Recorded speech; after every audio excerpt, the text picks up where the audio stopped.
మన జీవితంలో మనకు పరిస్థితులన్నీ బాగున్నప్పుడు మన స్థితి బాగుంటే అందరూ వస్తారు.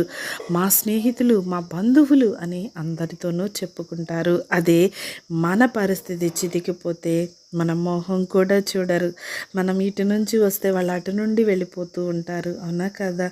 కానీ మనకొక మంచి స్నేహితుడున్నాడు. ఆయనే ప్రభు అయినటువంటి యేసుక్రీస్తు. నీవు ఎలాంటి స్థితిలో ఉన్నా ఆయన నిన్ను ప్రేమిస్తున్నాడు. నీ పరిస్థితిని మార్చాలనుకుంటున్నాడు. ఆయన నీకు నెమ్మది ఇవ్వాలనుకుంటున్నాడు.